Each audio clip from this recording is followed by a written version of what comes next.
A verdade é que o trabalho de um PM é ser um empreendedor. E a primeira coisa, quando eu vou falar com uma empresa, eu vou nos PMs e falo, me explica o modelo de negócio. Aí vem uns negócios estranhos e tal. Jura que fica estranho só Vem, isso? o modelo de negócio. Porque o PM tem que saber o modelo de negócio na ponta da língua. Uhum. Aí depois eu já vou nos desenvolvedores, que eles também têm que saber. Mas o PM tem que saber com certeza. E a outra pergunta que eu faço é, qual jogo você está jogando? Você está jogando um jogo de aquisição, retenção, é um growth? O que você está tentando fazer? Só para entender. E a galera fala assim, não, então a gente está tentando reduzir o custo de aquisição, mas também estamos crescendo. Eu falo, não, qual é o jogo? Qual é a prioridade agora? E eu volto. Prioridade de singular, qual que é? Aí vem uma lista de um caminhão de coisas. É como que você vai fazer alguma coisa de valor? Então, muitas vezes eu falo, até era um título que eu queria colocar no livro, mas ele era mais polêmico, que era simplificar o que os outros complicam.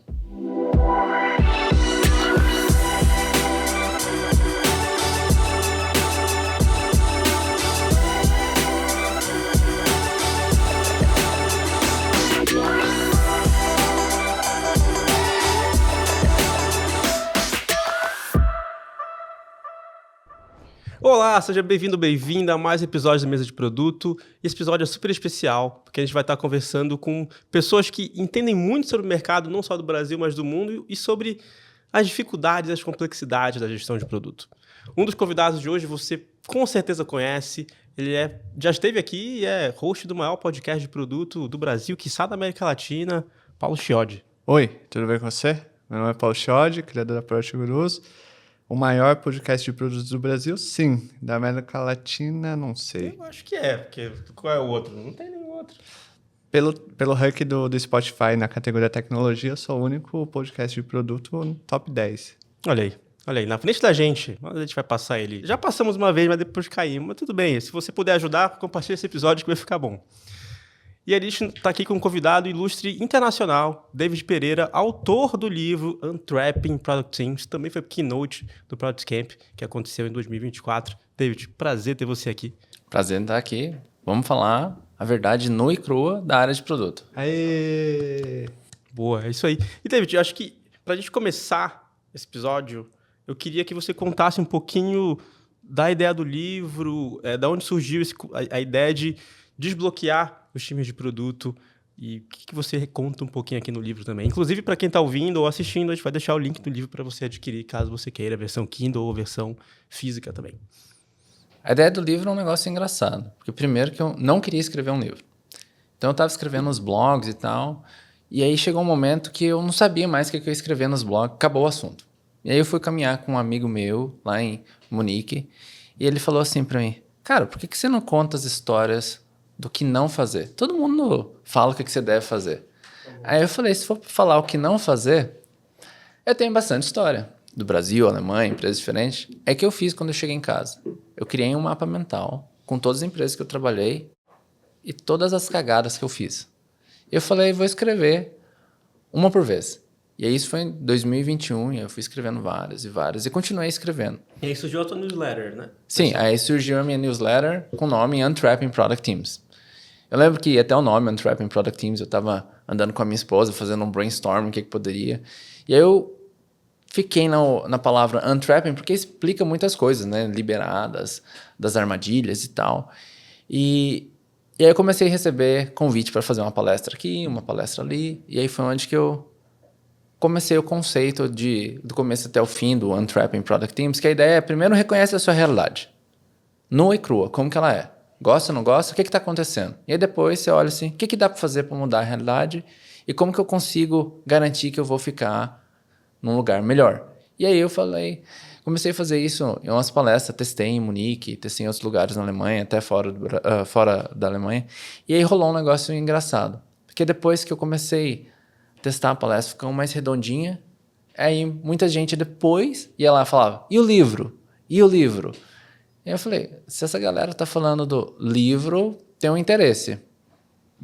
E aí foi onde que eu tive essa ideia. E aí eu postei no LinkedIn para ver o que acontecia. E aí teve uma repercussão legal. Eu falei, vou entrar nessa, vou escrever o livro.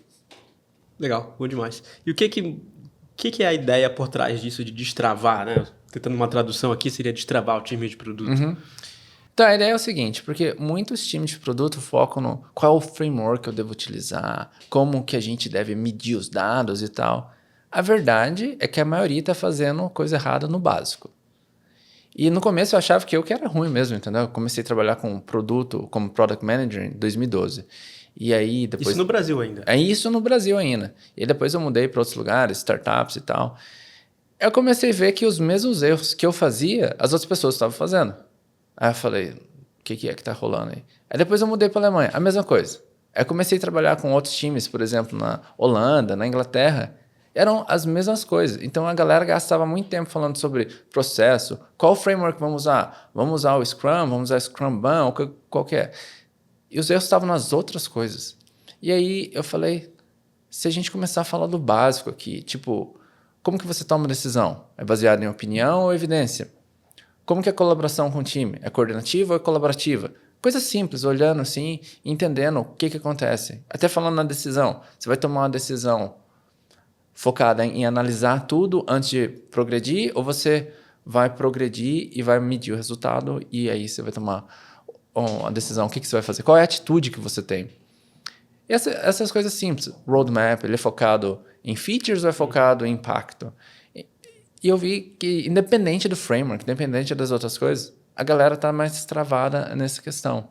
Então eu falei, e se a gente falar um pouco da realidade? Mas não só falar da realidade, porque tem muito livro legal com a galera do Vale do Silício.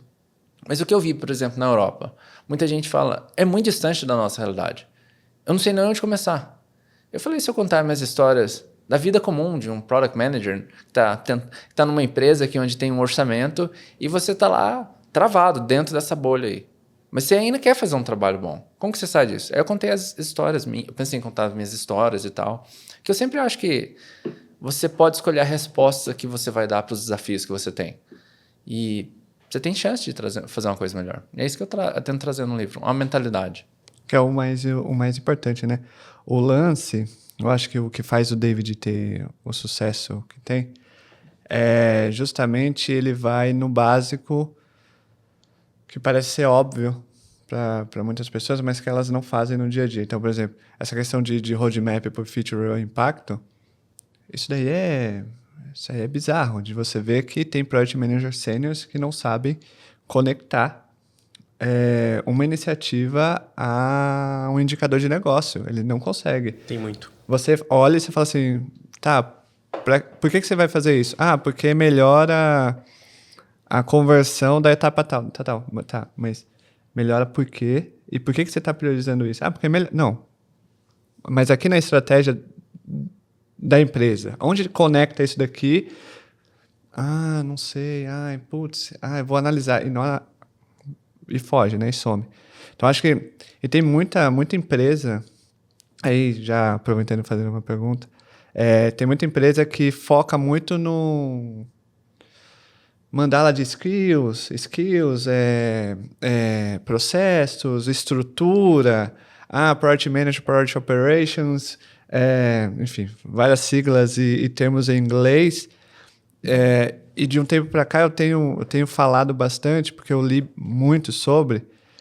a disciplina de gestão de produtos é diferente do papel do Project Manager.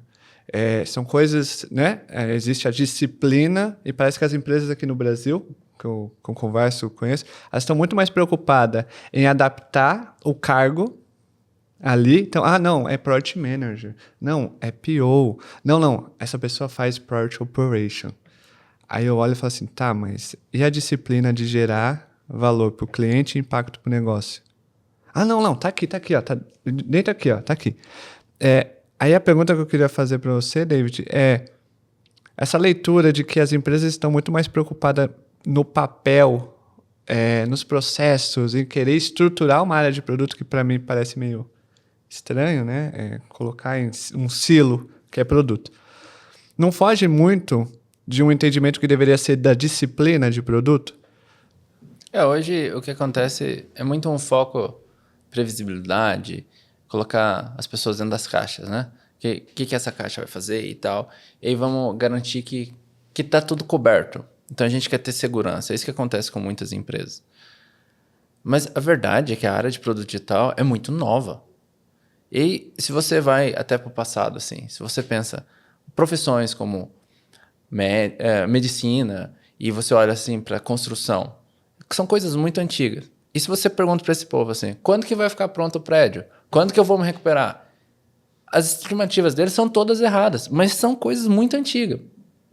Ainda a gente aceita. Aí olha para a área de produto, que se você falar em digital, a gente está falando aí de coisa de, no máximo, 2 décadas e meia, talvez 3 décadas aí. E tá achando que a gente sabe tudo. A gente não sabe. A verdade é que a gente não sabe o que a gente não sabe. Então os processos eles precisam ser simples. E aí é uma das coisas que eu falo bastante no livro, que o grande desafio é a gente entregar valor no meio a tantas distrações. E aí eu falo que tem um inimigo. Que o inimigo é o que eu chamo lá de bullshit management. E aí o inimigo, na verdade, é o seguinte. Você acha que você está fazendo uma entrega de valor, mas você não está. E bullshit management é uma arte. É a arte de gastar a sua energia fazendo coisas que não entregam valor nenhum, mas aí ela elimina seu tempo. Aí tem uma equação por trás disso. Quanto mais bullshit você gerencia, menos valor você entrega. E é o que a gente precisa fazer a pergunta honesta. E ela dói. Você sabe como o que você está fazendo entrega valor? Se você ouvir os grilos cantando, aí você já sabe a resposta. Sabe o que é louco? Eu tenho uma palestra que eu faço já há um tempo, que é mais funcionalidades não vão melhorar seu produto. Que é justamente evitar desperdício, procure coisas que vão ou aumentar a receita ou diminuir despesa. Basicamente, esse é o mote da palestra. E eu sempre pergunto, já perguntei em plateias de diferentes senioridades e diferentes tamanhos, se as pessoas sabem quanto custa o time delas. Nem que seja, não sei o salário das pessoas, tá bom, estima o salário de um dev no Glassdoor da sua empresa, estima ali mais ou menos a média. Ninguém sabe. Toda vez os PMs falam assim, não sei quanto custa. Eu falo, cara, você está correndo um risco não só de emprego gigante, como você provavelmente está priorizando mal. O seu time tem que se pagar. Tudo bem, mas não se paga de imediato. Tudo bem, mas ele tem que se pagar em algum momento. Nem que seja daqui a 12 meses, daqui a 24 meses, daqui a 36 meses, não importa. Em algum momento você tem que fazer essa conta fechada que você está construindo. E nem sempre, de novo, nem sempre é gerar receita. Às vezes é diminuir despesa, aumentar a eficiência da empresa, melhorar processos, melhorar a eficiência de uma equipe interna que eu vou poder alocar essa equipe para outra coisa, enfim. As pessoas não têm essa mentalidade porque estão muitas vezes atendendo um bullshit manager. Exato. É isso que acontece. Foda. Porque o que eu vejo muito nessa situação são os PMs, eles acham que eles têm que ser gerenciador de backlog. Aqui no Brasil a gente chama de flanelinha do gira. Ou flanelinha do gira. Isso. A verdade é que o trabalho de um PM é ser um empreendedor. E a primeira coisa, quando eu vou falar com uma empresa, eu vou nos PMs e falo, me explica o modelo de negócio. Aí vem uns negócios estranhos e tal. Jura que fica estranho só Vem, isso? o modelo de negócio. Porque o PM tem que saber o modelo de negócio na ponta da língua. Uhum. Aí depois eu já vou nos desenvolvedores, que eles também têm que saber. Mas o PM tem que saber com certeza. E a outra pergunta que eu faço é, qual jogo você está jogando? Você está jogando um jogo de aquisição, retenção, é um growth? O que você está tentando fazer? Só para entender. E a galera fala assim, não, então a gente está tentando reduzir o custo de aquisição, mas também estamos crescendo. Eu falo, não, qual é o jogo? Qual é a prioridade agora? E eu volto. Prioridade de singular, qual que é? Aí vem uma lista de um caminhão de coisas. É como que você vai fazer alguma coisa de valor? Então, muitas vezes eu falo, até era um título que eu queria colocar no livro, mas ele era mais polêmico, que era simplificar o que os outros complicam. Esse aí vai ser o segundo livro do David. Então, já deu um spoiler. Ô David, eu vou fazer aqui o defensor dos Product Managers. Dos Project Managers? Não, Product Manager, dos tá. PMs, por favor. Project Manager, pelo amor de Deus. Hein? Essa parte de prioridade não deveria vir das camadas acima do PM, porque, segundo a Reforge, o problema de priorização é muito mais uma falta de definição do que é a estratégia da empresa e tal, do que uma deficiência de um framework de priorização. Se você não sabe, que nem você falou assim, aquisição, retenção, eu já passei por algumas empresas que eles queriam diminuir o churn, aumentar a aquisição e melhorar a eficiência. Tudo numa mesma estratégia. Ou seja, tudo que todas as empresas querem, né? Isso. Exato, todo mundo quer, né? Quer fazer tudo ao mesmo tempo. E não dá. Você não acha que a gente fala muito para os PMs de priorização, mas muitas das vezes não vem de cima um alinhamento claro. Como que faz para o pessoal que é líder de produto conseguir desdobrar essa priorização, essa prioridade da empresa para as camadas de baixo? Eu quero só aproveitar aqui, eu concordo que eu já vi isso em muito lugar, mas ao mesmo tempo eu já vi vários lugares conseguindo separar bem. Esse time aqui foca em retenção e tal, esse time foca em nova linha de receita, e é até possível. Sim. Mas a estrutura precisa ser desse jeito. Né? O que eu vejo é o seguinte, independente da situação, se você olhar um líder de produto ou um PM, e se a gente está numa situação onde que priorização é um negócio obscuro, você não sabe para onde que você vai. O que é importante fazer é ajudar os outros a verem o que você está vendo. E o que eu percebi hoje é que tem um jeito. Se você tocar o órgão mais sensível do corpo humano, o bolso. Se você, por exemplo, o que a galera de liderança quer saber? Quanto custou e quanto foi o retorno. Aí você faz um relatório simples. Olha as features criadas nos últimos 12 meses, por exemplo. E aí você pode ir no primeiro nível. Qual a frequência de uso dessas features? E aí tem uma chance muito grande, 50%, ninguém usa. Aí você vai lá e faz a pergunta, né? Você quer continuar criando feature que ninguém usa? Essa é a primeira pergunta. E aí você tem uma chance de conversar. Então você precisa ajudar os outros a mostrar. Porque uma coisa que eu falo muito, isso eu percebi muito na Alemanha. As empresas não são maldosas. Elas não conhecem outro jeito de trabalhar. A pergunta é quem que vai mostrar esse jeito? Alguém que tem coragem. Alguém que vai falar, vai começar a ajudar. Então tem muito trabalho de ajudar eles a verem o que está acontecendo, o custo que acontece com o time. E muitas vezes, o que ajudou, por exemplo, na Alemanha, eu falava assim, esse time custa por mês 60 mil euros. Essa funcionalidade aqui, eu não estou vendo como que vai criar €1. Você quer gastar 60 mil euros em um negócio que eu não sei como criar um? Eu fazia essa pergunta. E a pessoa já, não quero. Mas e quando veio os argumentos na linha de, mas essa funcionalidade, ela ajuda no marketing, porque a gente mostra que a gente tem mais coisas, ou então mostra que a gente tem o que o concorrente tem também. Aí o pessoal começa a entrar nessa feature parity da vida e olha menos para a frequência de uso e fala, vai ajudar a gente a se posicionar no mercado. Como é que você vai contra esse tipo de argumento? Eu começo a perguntar sobre a definição de um bom produto, né? Um bom produto é aquele que muita gente pensa que é o seguinte, né? É o produto que não tem espaço para adicionar mais features. Eu falo, se você for comparar com a concorrência, você vai fazer isso. Mas um bom produto, na verdade, ele é aquele que não tem features para remover, porque ele foca e ele tem a diferenciação. Aí eu falo, você não acredita em mim? Vamos começar a abrir uns produtos aqui. Vamos abrir o Google, quantas features você vê na página inicial? Vamos abrir o Uber, quantas features você vê aqui? Então eu começo a falar para eles, a questão é, qual é a audiência que a gente serve e como que a gente vai diferenciar da concorrência? Não como que a gente vai ter o feature parity. O que a audiência nossa quer? E quando o marketing vem com esses argumentos, eu falo, vamos olhar para o passado então. Fala aí para mim o que ajudou de verdade. Eu quero ver os números. Então, vamos sair da conversa sobre opinião para evidência. Mas eu sei o que eles vão te dizer. Mas é difícil provar, porque é uma junção de fatores. Não é uma feature ou outra, são as 7 somadas. Se for isolar, não dá para ver o resultado. E aí?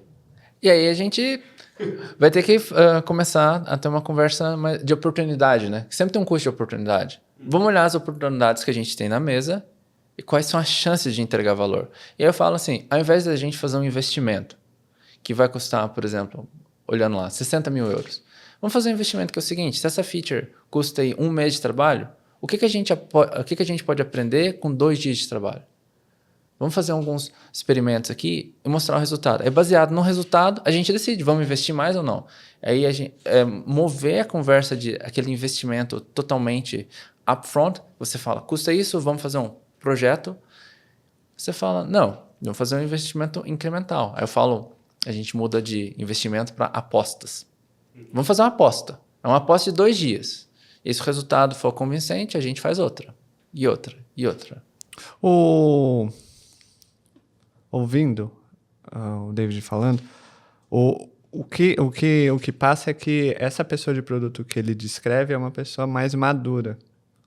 Que tem uma maturidade. E bem orientada ao negócio também. Isso, e bem orientada ao negócio. Hoje, pelo que eu vejo da nossa área aqui no Brasil, a gente não fala de negócio como área de produto. A gente está muito apegado a cargo e papel, como eu falei na primeira pergunta. Mas como que a gente consegue... Porque assim, eu entendi que a gente precisa chegar lá e mostrar o caminho e a verdade para as empresas. Mas tem contextos e contextos. Então, qual que é a diferença se a gente for pegar startup, porque eu acredito que em startup você tem um fluxo melhor, né, de chegar e falar assim, viu, não vai fazer. Não vai fazer porque não vai fazer, é caro e a gente é um ovo, só tem nós 3 aqui na startup. E como que essa pessoa chega numa empresa grande, e aqui imaginando um Itaú da vida, um banco tradicional, uma empresa tradicional, eu estou na Sul América, uma empresa de 128 anos, que é projetizada mesmo, tem a área de TI, dentro dela tem a área de produtos. Como que quebra esses silos e esse pensamento meio que eu sou da linha de que você não vai mudar a cultura de uma empresa. Não é bottom-up. Porque uma andorinha não faz verão, já diriam os mais antigos. Mas... E também porque essas empresas grandes chegaram onde chegaram fazendo desse jeito. Você não vai chegar lá e falar assim, viu, os 128 anos da sua empresa está errado. A empresa gera 10 bilhões em um trimestre. Aí o cara vai olhar para você e falar, foda-se, caguei. Eu vou continuar fazendo do mesmo jeito. Mas como que nessas empresas grandes, um PM, um simples PM, consegue navegar nessas questões de política, nessas questões de burocracia, sabe? Porque tem muito aqui no Brasil. Você trabalhou aqui no Brasil, você sabe. Mas como que um PM consegue quebrar essas coisas? De fato, é um grande desafio. Hoje, o que eu penso, sempre quando eu olho para uma empresa, você tem que escolher o desafio que você quer pegar. A minha primeira pergunta, sempre quando eu olho para uma empresa, é como que é feito o roadmap. Aquilo vai contar muita coisa para você. O roadmap é baseado em feature, tá? Mas é feito junto com o time de produto ou o time de produto recebe o roadmap. E você consegue entender a dinâmica. De fato, um PM não vai conseguir mudar a cultura de uma empresa. O que dá para fazer é tentar fazer alguns experimentos, e aí é onde você tem que ter coragem e uma pitada de ousadia. Porque quando você tenta pedir permissão, provavelmente você vai receber um não. Mas se você encontrar uma oportunidade e entregar um valor com aquela oportunidade, você consegue ganhar o que eu falo de outras cartas. Aí você consegue mostrar o resultado e falar, isso daqui funciona, vamos tentar mais. Mas você tem que engolir algumas coisas que você não gosta. Por exemplo, o Feature Roadmap, você vai ter que engolir aquilo por um bom tempo. Mas quando você recebe o Feature Roadmap, o que você pode fazer sem pedir permissão para ninguém é falar quais são as hipóteses que a gente tem por trás disso. O que precisa acontecer para dar certo? E aí você olha lá, por exemplo, o Sul América, precisa acontecer A, B e C para isso dar certo. Como que a gente pode testar isso com usuários e ver se de fato vai acontecer? E aí você faz alguns testes, mostra os resultados e fala, descobri isso aqui quando eu testei. Vale a pena implementar? Ou a gente procura outra coisa? E aí você consegue ter umas conversas melhores. Então eu falo assim, cria oportunidade para ter a conversa. E não é tentar educar as pessoas. Porque ninguém quer ser educado. É você mostrar que você se importa com o negócio. Você se importa com o negócio e você quer mostrar valor de verdade. E aí você fala, eu não estou vendo como que isso vai entregar o que a gente imagina. E é isso aqui que eu descobri. O que a gente deve fazer? Então é ter mais conversa. O que você falou? Startup é diferente. Startup, você tem mais autonomia. E você vai nas outras empresas grandes, você vai ter uma área de influência muito menor. Mas quando você mostra a vontade de crescer e a vontade de fazer um negócio ficar melhor, as pessoas ouvem. Você acha que na nossa área de produto a gente não fala muito de política organizacional? Porque toda startup quer ser grande, certo? E conforme você cresce, mais é política organizacional, mais politicagem você tem que fazer ali para crescer. Você acha que também isso não seria um uma coisa que os PMs deveriam entender, leitura de ambiente, saber que muitas das coisas que é decidido em reunião, elas não são ditas, porque acontece no cafezinho, acontece naquela reunião às 7 horas da noite, num café, no canto do café lá, tem 2 diretores, tal. Meio que tipo House of Cards, Game of Thrones. Você acha que também os PMs deveriam entender isso no dia a dia ou não, Rodrigo? Sim. O que eu penso sobre PMs tem algumas características que não são os frameworks que vão definir quão bem-sucedido que você pode ser. A primeira de todas é comunicação. E a comunicação não é só sobre quão bonito você consegue escrever a mensagem no Slack. É saber ler o ambiente.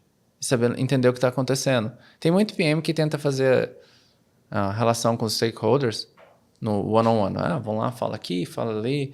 Mas os outros falam assim, não, vamos entender qual que é a dinâmica do ambiente e qual que é o melhor formato de comunicação para você poder navegar na complexidade dessa comunicação toda aí. Então, o PM tem que entender como que funciona isso daí.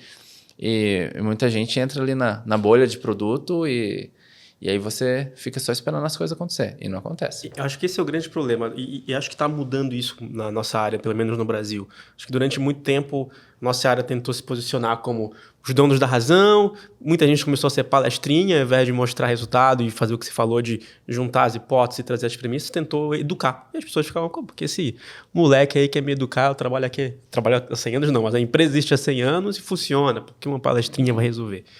E acho que isso tem mudado. No Brasil, pelo menos. Eu sinto que no mundo também. Mas uma dúvida que eu tenho, principalmente uma visão mundo, ou Europa, no seu caso também, é sobre qual é a expectativa das outras áreas em relação à área de produto e em relação à pessoa de produto. Porque, vou dar um exemplo de quando eu trabalhei lá no Nubank. O Nubank já era razoavelmente grande na época. As outras áreas não sabiam o que o produto fazia. A gente tinha que explicar qual era o papel esperado dos Product Managers. E quando a gente explicava, muitas áreas falavam, eu faço isso aí também, que é o quê? Priorizar, planejar, demandar, revisar, né? Basicamente o trabalho do gestor. E falava, mas é parecido com o que eu faço. E, sei lá, é um cara de FP&A, é um cara de fraude. Não tem... Obviamente que ele usa essas skills, mas ele não é o Product Manager. Sim. As pessoas continuavam sem entender. Logo, elas tinham uma expectativa de que é a área que eu peço para pedir para a TI entregar.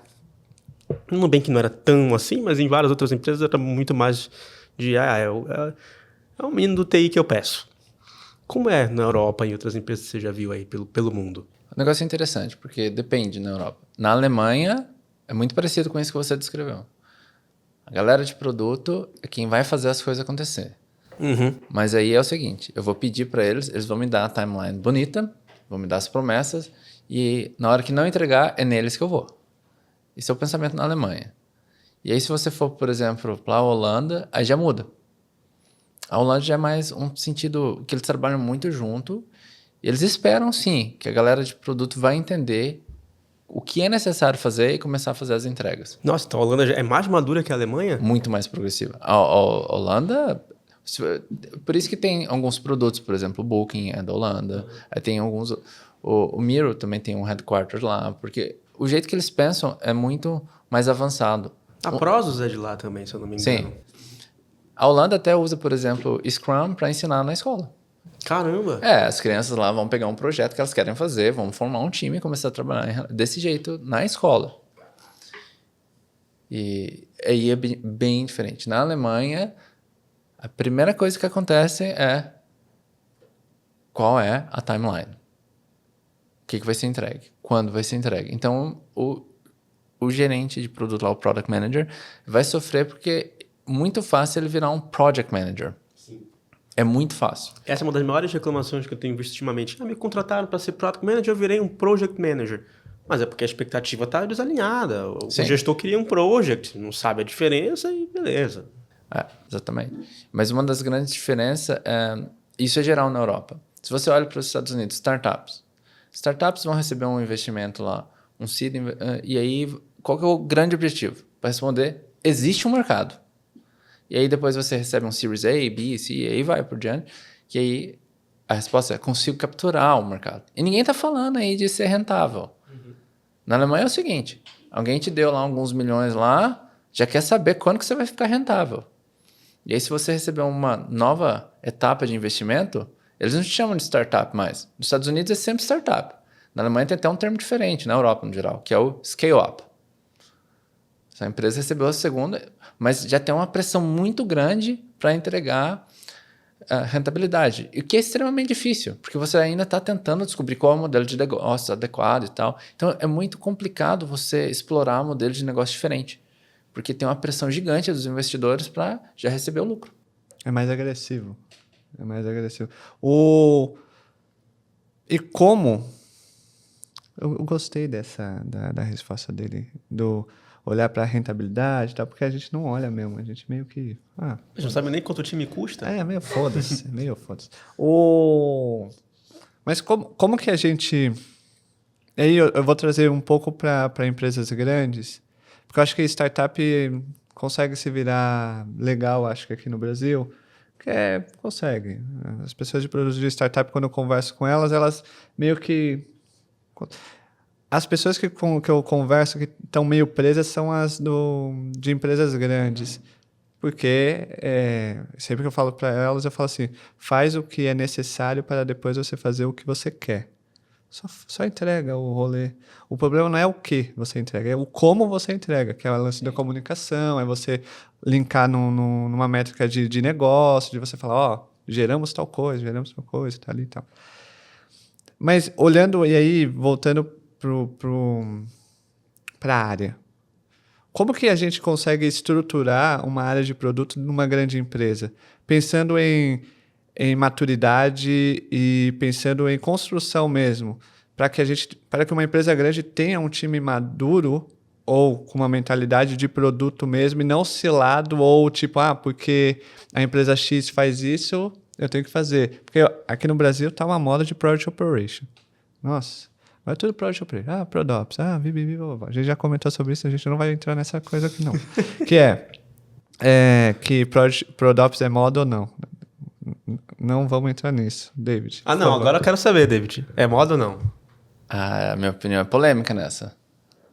Eu sou contra o Product Ops. Ih, olha o corte. É agora, hein? Conta mais. É porque é o seguinte, o que tem hoje em dia? DevOps, Product Ops, UX Ops. E aí eu descobri que tem até o ML Ops, que é o Machine Learning Operations. E aí é o seguinte, tem um monte de gente falando do trabalho. Eu quero saber quem está fazendo o trabalho. E é o Product Ops.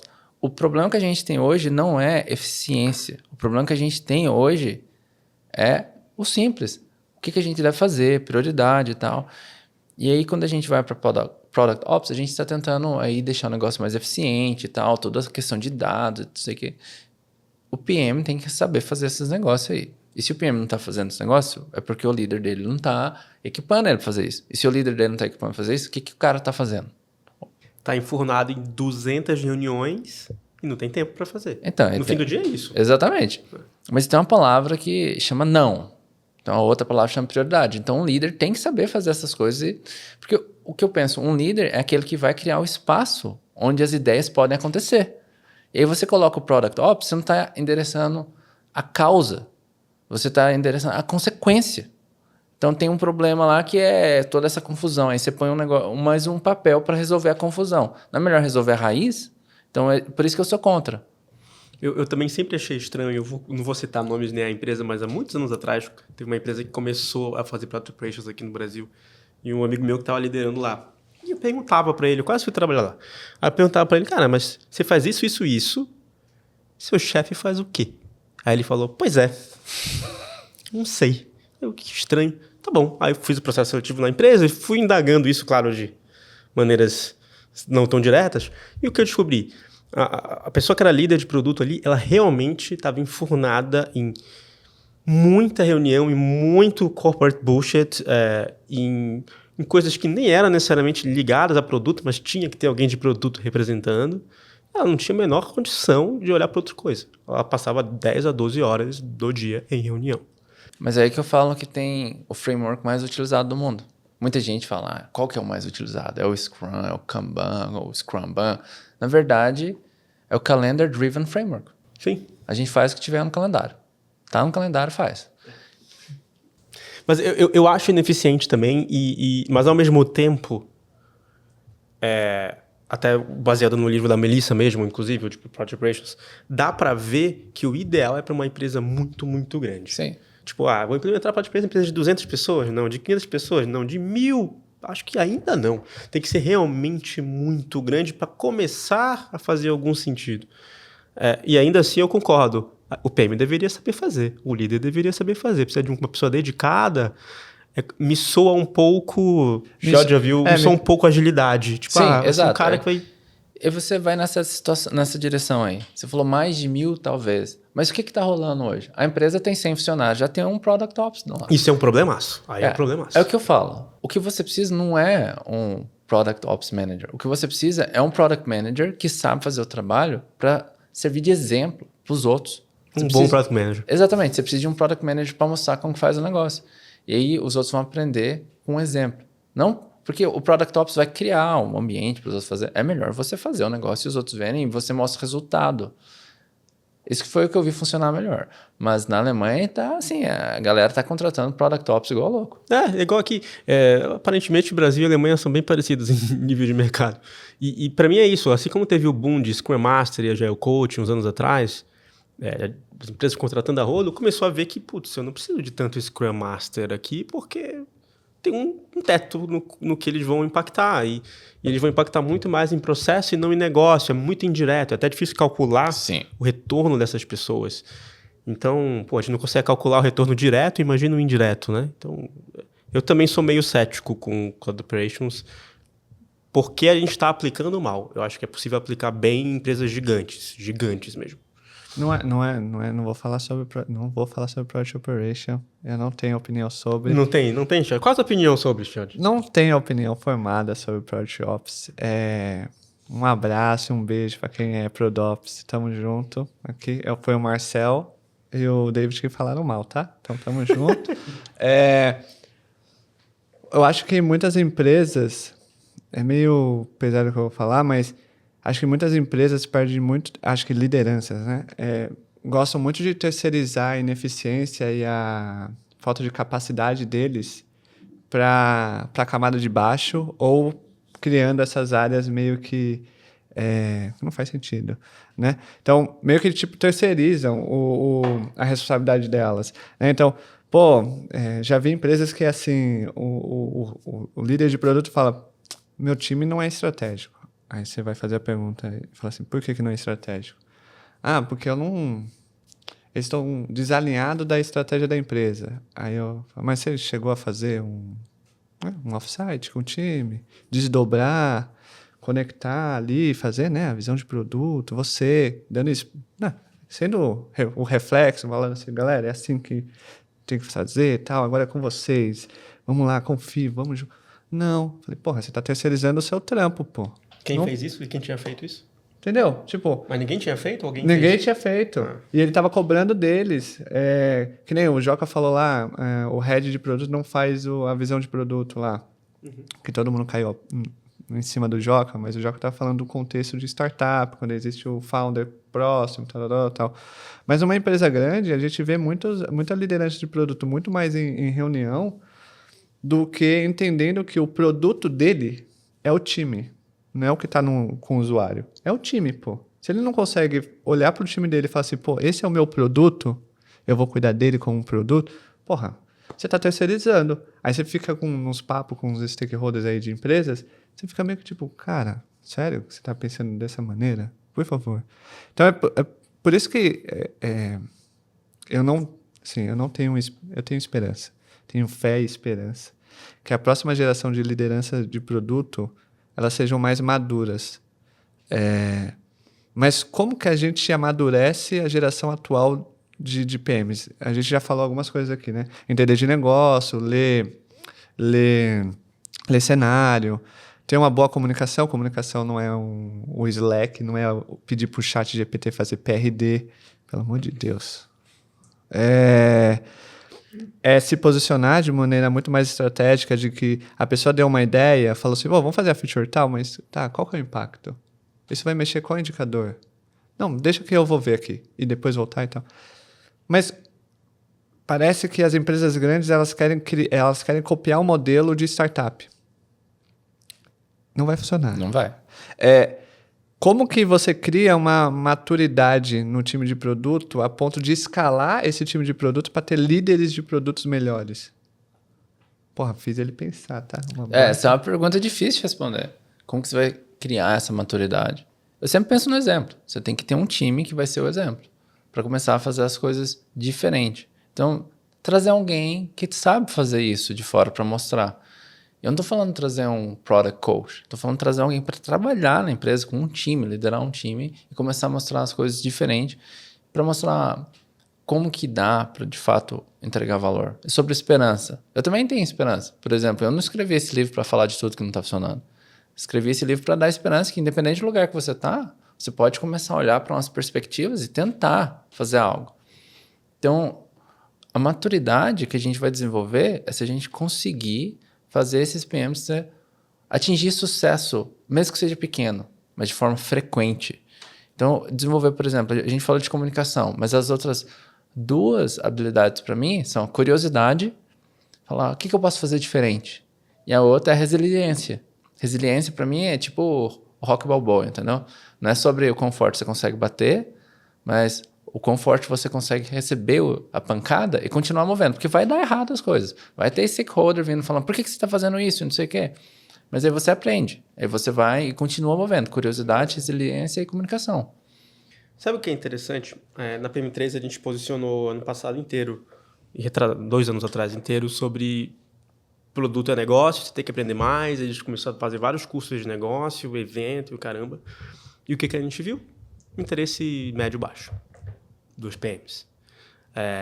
Agora, se a gente fala um tutorial de Gira, ou alguma coisa, tutorial de PRD com GPT, template GPT, template qualquer coisa, é um colosso de gente interessada. Então, ao mesmo tempo, eu também tenho esperança, mas ao mesmo tempo a gente vê muitas pessoas ainda dedicando seu tempo e que ele poderia estar aprendendo algo mais profundo em ferramenta. Sim. Elas vão atrás da ferramenta, o que eu posso... Como se fossem atalhos. Se eu souber mexer bem na ferramenta, então eu vou ser um profissional melhor. Também pergunta super difícil aqui agora, mas como que talvez a gente consiga mostrar... Claro que essa conversa já é um jeito de mostrar, mas como é que a gente pode mostrar para as pessoas que não é só a ferramenta, não é você saber mexer bem no Gira ou fazer prompt na GPT. É muito mais do que isso o dia a dia. Mas será que antes do David...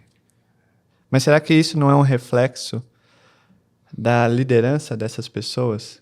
Pode ser também. também. Uma liderança muito mais que virou... A pessoa está no papel da liderança muito mais pela meritocracia do operacional dela. Então, a pessoa entregava, e a empresa olhou e media por entrega. Então, olhou e falou assim, pô, essa pessoa entrega pra caramba. Então, ela vai ser uma boa líder. Vamos promover ela aqui para diretora, gerente, enfim. E aí, eu sempre falo, e tem alguns stakeholders que acham ruim quando eu falo isso, que eu sei como é a liderança pela forma que o time trabalha. Porque o time é o reflexo da sua gestão. Pode ser que o gestor, como não fala de negócio com a pessoa de produto, a pessoa de produto se apega nas ferramentas e frameworks. Para quando dá merda, faz que nem... Eu estava lendo uma thread daquele carinha que faz uma newsletter muito boa, que é engenheiro e tal. Esqueci o nome. Que ele fala sobre o lance das consultorias lá de fora, que tem muita empresa que paga a consultoria para poder colocar a culpa nela. Então, tipo, eu quero demitir 1.000 pessoas, mas eu não vou demitir 1.000 pessoas. Eu vou contratar a McKinsey e vou falar para ela, McKinsey, eu preciso demitir 1.000 pessoas. Tem como ser? Não, claro, deixa comigo. 1 milhão aqui, aí faz um relatório e a pessoa... Galera, a gente contratou uma consultoria, a consultoria constatou que a gente precisa mandar embora 1.000 pessoas. Que pena, né? Só que ele já queria, ele só está terceirizando a culpa. Parece que muitas das vezes as pessoas terceirizam, tipo, mas o Martin Kagan... a culpa é do Martin Kagan. culpa é do David. Eu fiz o que estava no livro, não deu certo. Usei o ChatGPT, viu? Alucinou. Sabe? Não parece um pouco disso? Às vezes eu olho e falo assim, porra, é o reflexo da gestão com um pouco de muleta, de tipo, se der merda, eu terceirizo o rolê pro David, que nem tá sabendo. Terceirizo pro Martin Kagan, que falou que eu deveria ser empoderado. Esse negócio de empoderamento do time não funciona. Inspirado. A questão que acontece também, olhando um pouco na sua pergunta, ó, é que hoje a gente é ansioso. A gente quer o resultado imediato. Se você gerenciar um gira, colocar os tickets lá, você vê imediatamente lotando lá. Se você entregar feature, é rápido, você vê os negócios acontecendo. Aí tem uma frase da Merkel que é, no geral, a gente tenta fazer o que é fácil, ao invés de fazer o que é necessário. Mas são muito poucas pessoas que são interessadas no que é necessário. Muita gente quer chegar longe na vida, como PM, quer virar um CPO ou o que seja. Mas aí eu falo para muita gente, tem uma frase que eu falo toda hora, que é óbvia, a frase é idiota, mas você não consegue chegar onde a maioria não chega fazendo o que a maioria faz. Você tem que fazer diferente, mas nem todo mundo quer fazer diferente. Tem muita gente que só quer ter um trabalho. Por quê? Vamos falar a verdade. Paga bem para PM. Sim. Então, vamos ter um trabalho de PM. Mas para pessoas que têm um trabalho, que você tem lá fixo, final do mês, salário e tal, de novo salário. Mas para muita gente é só um trabalho. Para mim é um negócio que eu quero fazer uma mudança. Eu quero trazer o valor. E tem muita gente que quer também. Mas nem todos querem. Então, essa que é a questão que é complexa. Porque, por exemplo, eu tenho alguns posts que eu faço que eu escrevo várias coisas, como fazer e tal. Mas são coisas difíceis de acontecer. E aí tem um engajamento muito baixo. Aí esses dias eu postei um negócio lá, tipo, só uma brincadeira lá, uma pessoa com 3 bebês e tal. Aí eu falei que e o bebê toda hora ia na geladeira. E aí a menina tinha que tirar lá.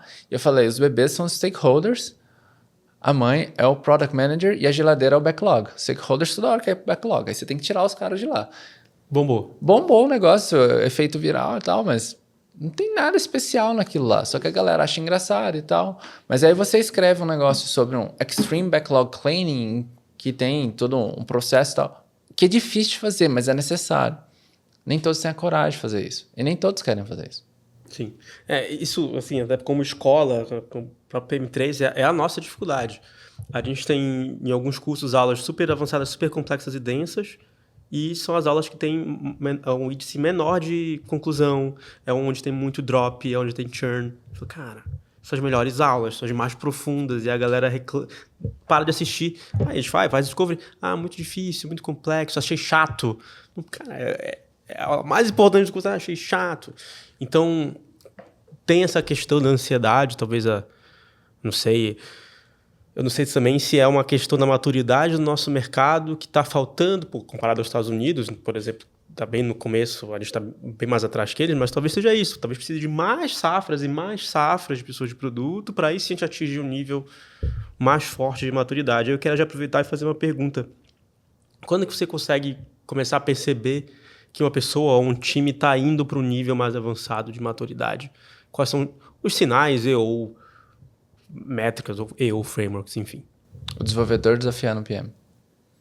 Quando o desenvolvedor começa a fazer para o PM uma pergunta, como que isso vai entregar valor em relação à nossa estratégia? Eu não entendi o seu racional. Na hora que eu vejo isso acontecer, eu falo, o negócio começou a ficar interessante. Legal. Porque ninguém está olhando no backlog. Eles estão olhando no contexto e qual que é a entrega de valor naquele contexto. Porque esse é o momento que eu vejo, aí é um time de produto. Porque o que eu vejo em muitas situações é um PM trabalhando com um Project Manager e talvez uma mistura de um Business Analyst lá, jogando um monte de requisitos e os desenvolvedores só codando lá.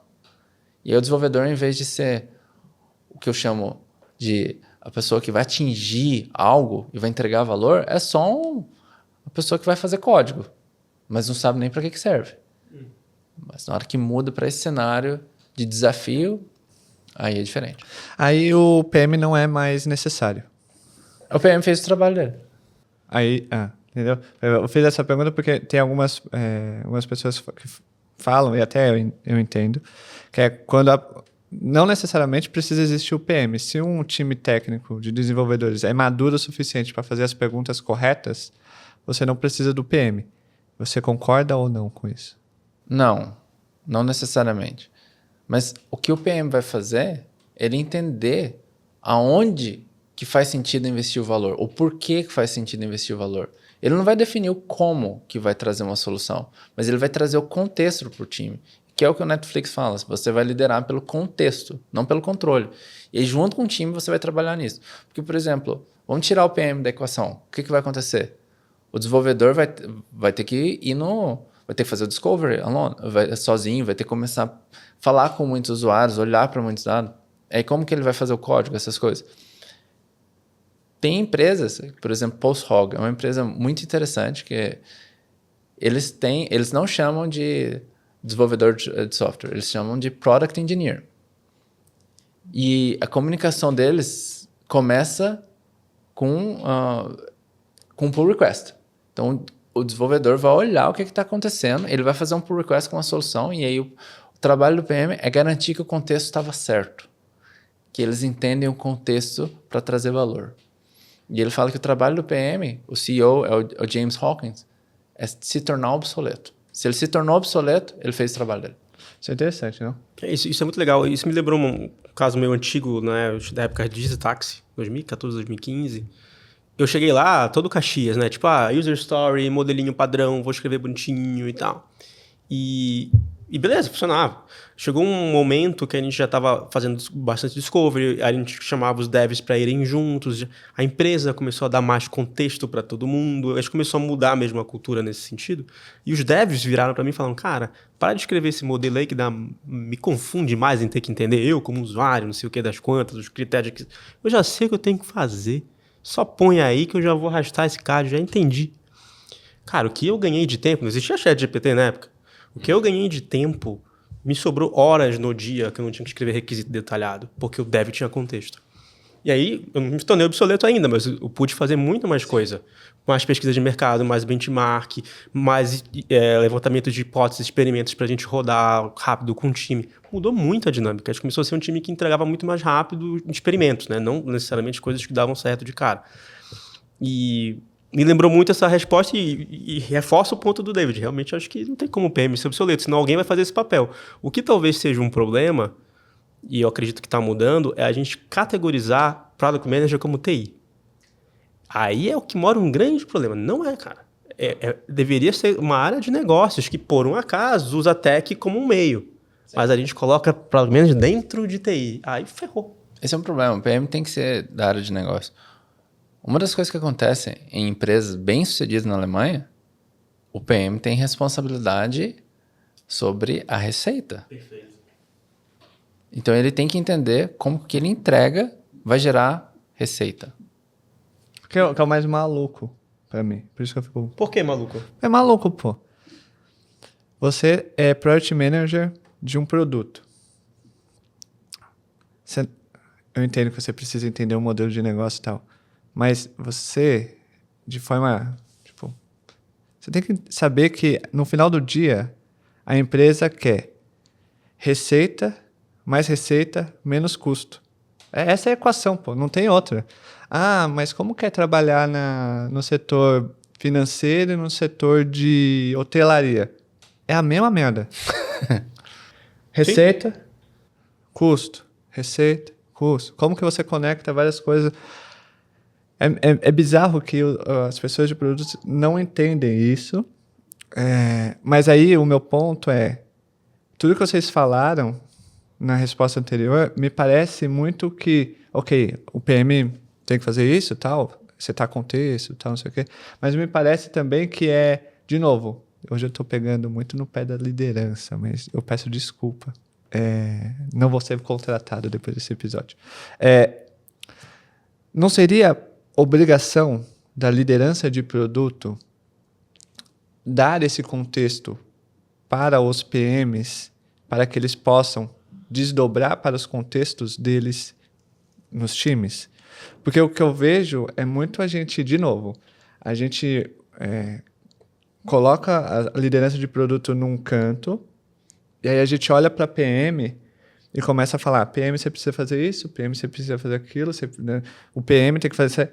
Só que parece que quando o PM vira líder de produto, é uma outra coisa que acontece, sendo que parece que a liderança de produto não sabe fazer o básico também, que é pegar uma estratégia, desdobrar numa visão de produto, setar o contexto, definir as expectativas para o time e estar acompanhando e desenvolvendo esses times de produto. Será que a gente também não está olhando para um lado e deixando de desenvolver umas lideranças de produto mais fortes que conseguem dar o contexto e o seu reflexo dessa área de produto mais madura? É uma combinação, né? Você não consegue só um ou só o outro, não vai funcionar. Você vai precisar dos dois. O líder de produto, com certeza, tem que saber definir uma estratégia. E primeiro, o que é a estratégia? Muita gente pensa que é um negócio complexo. A estratégia só precisa responder um negócio. Quando você olha para uma oportunidade, você consegue falar sim ou não? Sim, não. Se você não consegue responder isso, a estratégia está complexa demais. E o líder tem que saber fazer isso. Mas o líder tem que ir além disso, porque senão vai começar a entrar mais em Product Ops. O que o líder tem que fazer? Ele precisa garantir que o time esteja equipado para fazer isso. PM, conhecimento. E uma das coisas... Foi um erro que eu fiz quando eu virei um líder. Eu quis ser o líder que eu queria. O líder que eu queria é aquele que define quais são os resultados esperados e fala, vai lá, meu amigo, faz o trabalho. Esse era o que eu queria. E eu fiz isso pro time. Você tem o contexto, falei, resultado, é isso que eu quero que você faça. O pessoal ficou perdido, eles não sabiam onde começar. Então eu tive que começar a fazer o seguinte, como líder, ir lá entender quais eram as dificuldades de cada um dos PMs. Cada um tinha uma dificuldade diferente. E aí, conversando com eles, aí eu poderia ir lá e destravar eles. Um aqui tem uma dificuldade em como vai experimentar. Um aqui não sabe fazer o experimento. O outro sabe fazer o experimento.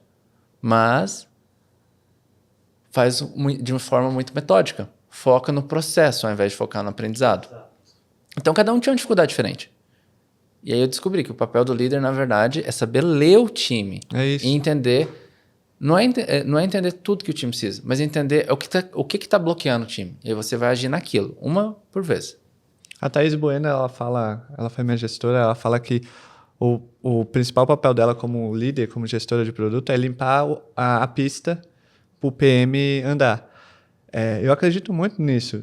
Por isso que eu pego muito no pé da liderança. Porque muitas das vezes a liderança está terceirizando a responsabilidade dela de fazer isso, de entender. Aí você vê muitos líderes falando assim, o meu time não performa bem. Mas você entendeu as características pessoais de cada um? Ou você está tentando criar a pessoa perfeita na sua concepção de pessoa de produto? Você quer que a pessoa seja assim, assim, assado? Né? Sendo que você deveria olhar e falar assim, essa pessoa aqui é um pouco mais tímida, ela é um pouco mais fechada, ela não é muito comunicativa. Então... como que eu consigo destravar aqui ela, porque ela está trabalhando num contexto que ela precisa ser expansiva, não sei o que ela... ela está priorizando de uma maneira... Não, e tá ok o time não performar. Todos os times em algum momento não vão performar. Claro que é um problema não performar para sempre, mas o líder detectar que não está performando, tá tudo bem por mim. O problema é ele detectar e se perguntar por que não está performando, ele não saber. Aí é gravíssimo. Entendeu? Gravíssimo. Esse exemplo que o David falou, é muito difícil ver. Pode conversar com... É muito difícil você ver uma liderança de produtos conhecer o perfil dos seus PMs. Empresa grande, principalmente. Esquece.